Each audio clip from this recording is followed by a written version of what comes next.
Then go to the grocery store, bring a couple of your friends, and start knocking bags of groceries out of their hands, okay? Like they're just walking, just slap it out of their hands and go, bah, bah, bah. And they're like, geez, what's going on? They're like, gosh, look at this story. Leon Edwards is bullying people at the grocery store. They're like, why did you go so crazy, Leon? You're like, because I need to fight. I need to fight so bad.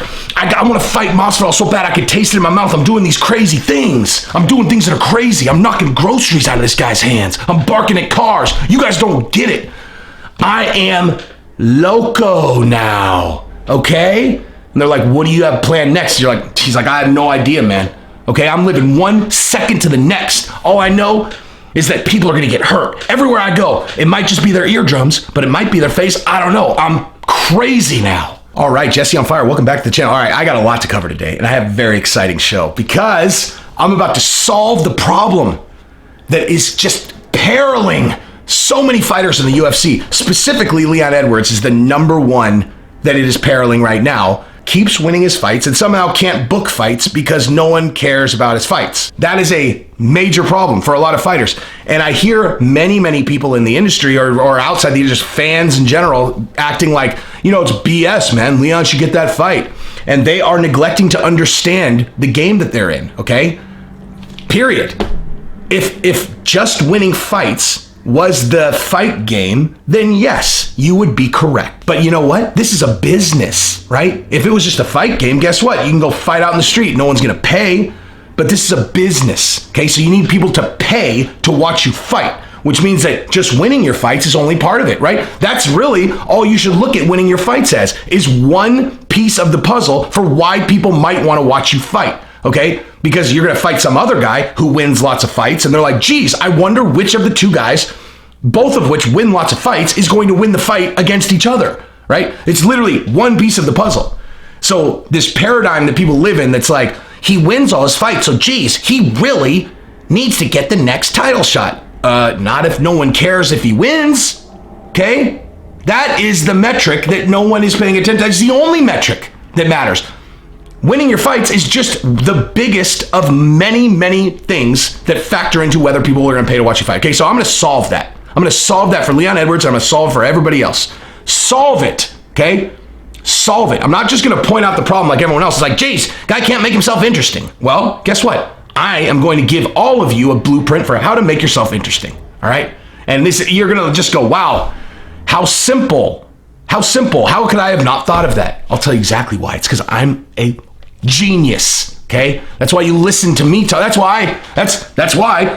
That's my equation. Why would I click on this guy's videos? But so beyond that, I'm gonna solve that, but also I'm gonna show you guys some footage from my long form interview that I had with Nicksick yesterday, who is the lead trainer or one of the lead trainers and the manager at Extreme Couture. Real talk, actually, here, let me, so real talk, I really like this guy. Like, I actually really like this guy. So you can basically assume that anybody that Eric is training from now on, I'm rooting for across the board because he is fucking cool, man. He and I, you know, like sometimes you talk to a guy and you just kind of instantly go, oh, okay.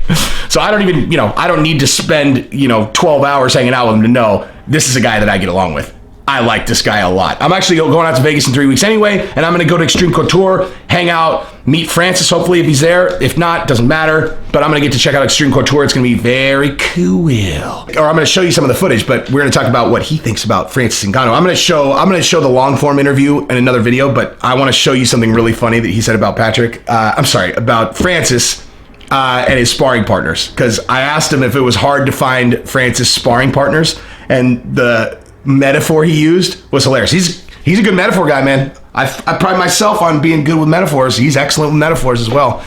Yeah, man, I will always be rooting for his fighters now. That's a fact. All right, so, by the way, if you like the content, subscribe, ring the bell. By the way, Eric, if you thought I was going to make this easy and I was going to put you at the very beginning and not make you sit through like the whole entire video first, don't skip. Do not skip. Don't skip. If you skip ahead, that's cheating, dude. That's breadcrumbs, man.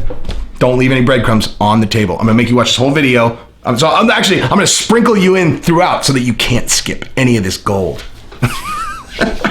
I'm just kidding, except I'm not. But anyway, all right, so let's talk about Leon Edwards and other fighters who are struggling with how to get noticed. By the way, Eric, can you show this to Francis? Like, because I want to speak very highly of. I would love for him to see me speaking highly of him because I love Francis. As a matter of fact, I didn't even need to say that because everyone who follows my channel knows he's my favorite heavyweight by 100 miles.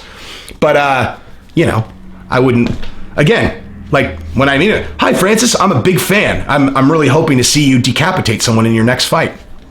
Keep it up. Anyway, so let's talk about Leon Edwards though.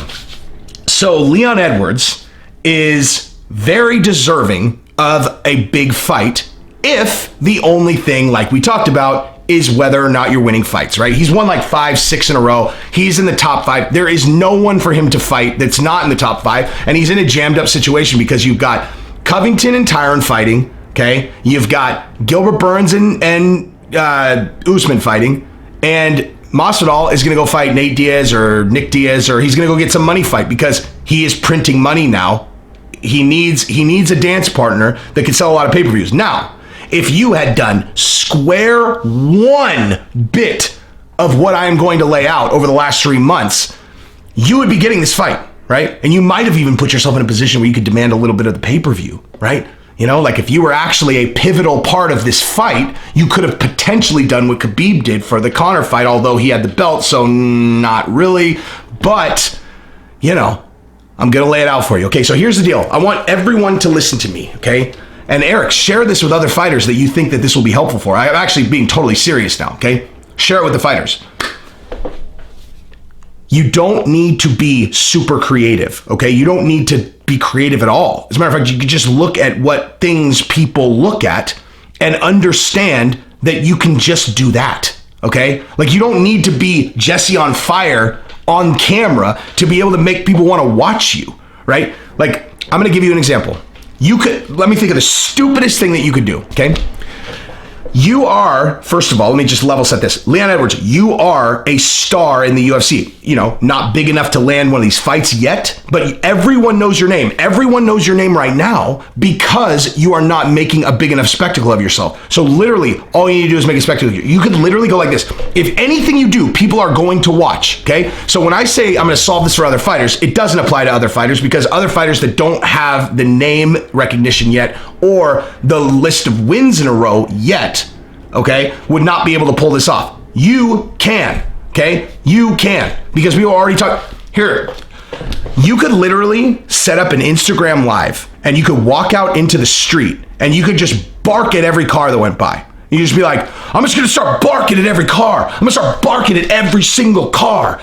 And then someone like have the guy behind the camera just be like, why are you doing this, Leon? You're like, I don't even know, dude.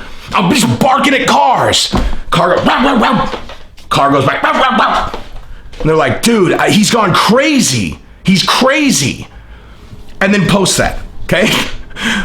Does that sound like the stupidest thing you've ever heard? Because it's the stupidest thing ever. But guess what? People would watch that and they'd go, what is this guy doing? And you're like, I'm barking at cars. And then the next day, you can go out your window and be like, arr, arr, arr, arr. And they're like, what are you doing? He's like, I'm still barking at cars. I'm crazy, dude. I'm crazy. You do that for 2 days and people are like, I don't even understand what this guy's doing. This is really lame. Like this barking at cars thing is played out, dude. It's just totally played out. Then go to the grocery store, bring a couple of your friends and start knocking bags of groceries out of their hands, okay? Like they're just walking, just slap it out of their hands and go, bah, bah, bah. And they're like, geez, what's going on? They're like, gosh, look at this story. Leon Edwards is bullying people at the grocery store. They're like, why did you go so crazy, Leon? You're like, because I need to fight. I need to fight so bad. I want to fight Masvidal so bad I can taste it in my mouth. I'm doing these crazy things. I'm doing things that are crazy. I'm knocking groceries out of this guy's hands. I'm barking at cars. You guys don't get it. I am loco now, okay? And they're like, what do you have planned next? You're like, he's like, I have no idea, man. Okay, I'm living 1 second to the next. All I know is that people are going to get hurt. Everywhere I go, it might just be their eardrums, but it might be their face. I don't know. I'm crazy now. People are like, this is such an act, dude. This is so dumb. This is a ridiculous act. Of course, this is an act, right? It's an act. It's so stupid.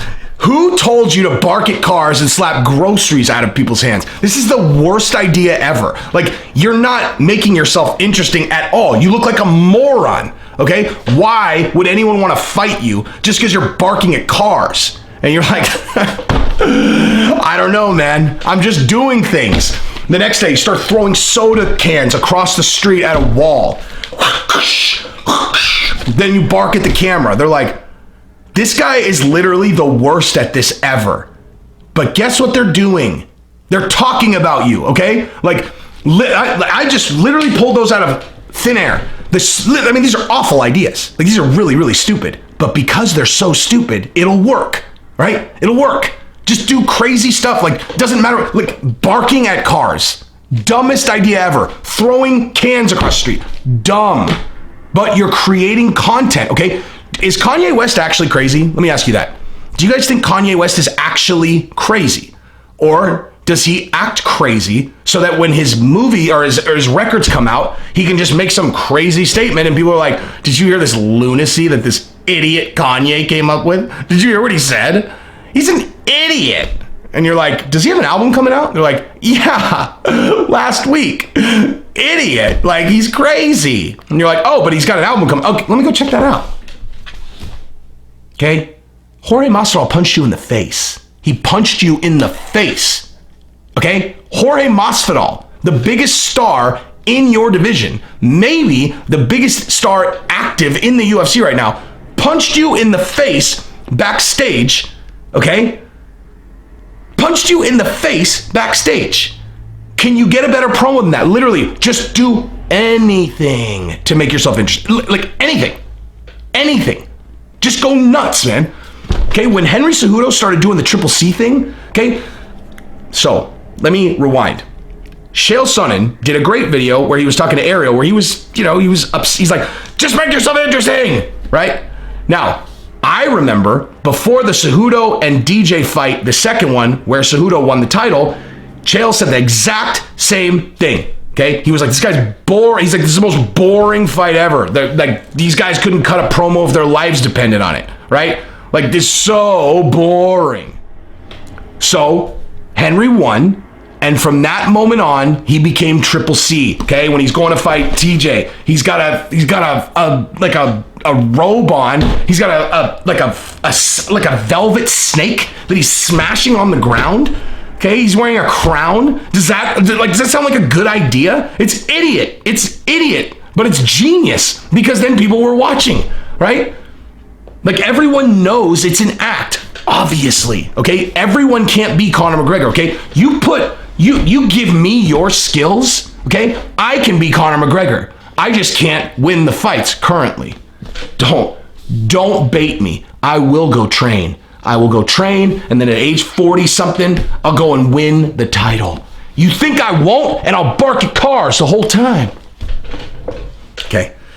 Give me the skills and I can do that, right? I don't need a gimmick, but that's because I'm a fucking boss on the mic. You don't need to be a boss on the mic to get people to want to watch your fights, okay? It's much more important what you do, okay? Remember I said the thing about, like, it's just one factor, okay? That factor's way more important because that's the much harder factor to, well, maybe not, actually. Maybe not. But you can't train your way into being me, okay? That's just plain and simple. I will lay that down right now. You could never be me, okay? Never. Never. No one can be fucking me. Conor, Conor is the only person with mic skills like me, period. But, you guys have, you have a moderate advantage of me in the fight game, okay? But you don't need to be me. That's the point. You don't need to have skills like this. It's not necessary. You can be you and then just go do crazy stuff, okay? So there it is. That's the blueprint with Leon Edwards. So when you go do this crazy stuff, go ahead and say, Jesse on Fire, a YouTube channel with like 5,000 subscribers because he just started. Check me out in a year, son. Check me out in 2 years, son. Does anyone doubt that I'm going to have a massive, massive UFC channel here and then basically take the world by storm? Do you have a doubt about that after watching this video? Because if you do, you don't know how to gauge talent. Anyway, but here's the deal. You don't need to thank me, but it'd be cool because then I could build my channel faster, All right, cool. So that's out of the way. Now let's talk serious. So I did an interview with Nicksick yesterday, which was super fun because, like I said, I love this guy, man. Like, I love this guy. I am excited to hang out with him in person. We're going to do it in 3 weeks. I'm going to text you when I come out. We're going to do this thing. It's going to be excellent. Okay, so, but the part that I wanted to show, and really, to be honest with you, this is going to be more of a teaser for the longer form interview that I'm going to cut up and then put out. But I wanted to show you guys this one thing that we talked about when I asked him about Francis sparring partners, because the way he answered this question is so great, man. Is so great. I don't want to ruin it. Actually, I do. I want to ruin it so bad, but I'm going to let him say it because I don't want to, I just don't want to do it. And then I'm also going to show you what he said when I said I didn't think that Francis is ever going to lose again. Okay, so I'll show you those two things. Eric Nicksick, if you guys don't know who he is, like I said, he is a stud. Francis's coach at Team Couture. Here you go. Watch this. Is it tough to find Francis guys that'll come in and spar with him? Yeah, it's hard. It is, but at the end of the day, I think Francis over time has become a much better sparring partner. And those are things that kind of we went over in the last year or so. I was like, bro, you can't break all your toys, man. That's pretty funny, right? I had to tell Francis not to break his toys. Like, come on. That is really funny. Give it, like, Francis is like, I think that's hilarious. Like, heavyweight professional fighters are toys to Francis. Anyway, I am very excited to head out there, though. But it is one of the best sports you can be involved in because of what you said, by the nature of what we do. We talk about it a lot in my gym, and we have a phrase like, don't leave any crumbs behind, right? And the crumbs are regret. And we talk about that extra mile to run, that showing up on time. And it's funny, like, you start thinking as a kid or when you're growing up, like, why does showing up on time have that big of a deal? Well, it starts to build a infrastructure in your mind, knowing that, like, I'm prepared, I'm ready to go, because I've seen it. You and I both. You're running late, and chances are you're going to forget something. You forget a laptop, you forget your phone, you forget your tape, you forgot your gloves. So not only are you late, but you're not prepared. And I tell these guys, like, check all the boxes, man, and be there on time, be there ready to go, because those little things like that are what's the difference between the wins and losses down the line. And it's very important to me to have that standard in the gym, as well as Coach Dennis and Eddie and all the boys, Coach Ray. Like, we all kind of follow that same structure, and everybody's rowing the boat in the same direction. It's very important that we have that standard. And I think that's it kind of starts with stuff like that. It's just getting the guys on the same page. And we just asked the question when we were kind of in that building stages of the team in the gym and where we wanted to be. We just asked, like, hey, do you guys want to win some world titles, or are we just going to be okay at this shit? And everybody raised their hand, man. They want to win world titles. Okay, great. You guys made the decision. Here's how we're going to make this happen. And we all came up to an agreement, not just the coaches, but the people involved, the fighters and the coaching staff. And that's where we kind of felt like we built a standard, and that's where we started to build off of. And sooner or later, that's when you start winning these fights. And, I feel like the guys that were getting, paid this or that, now they're starting to climb those runs, and everybody's making a little bit of money, man. And it's been good, and it's been fortunate for us. But at the end of the day, like you're saying, man, it's a tough sport. It's a tough one to kind of break into and start to build that climb. But resiliency, I think, is where it's at in this sport for sure. And in all seriousness, thank you guys very much for watching. I talk shit, but I do it because it's entertaining, and also because if you got it, you got to just, But in reality, I love you guys, okay? If I don't say it enough, I basically say it every single video, but I'm going to say it again. I love you guys. Thank you so much for the support. When I blow up, it will be due to your guys' support. I am never going to forget that. And all you guys that are in my comments, like, I'm not going to forget your names. I promise you that I will never forget. So with that, if you're not one of those people, subscribe, ring the bell, tell your friends.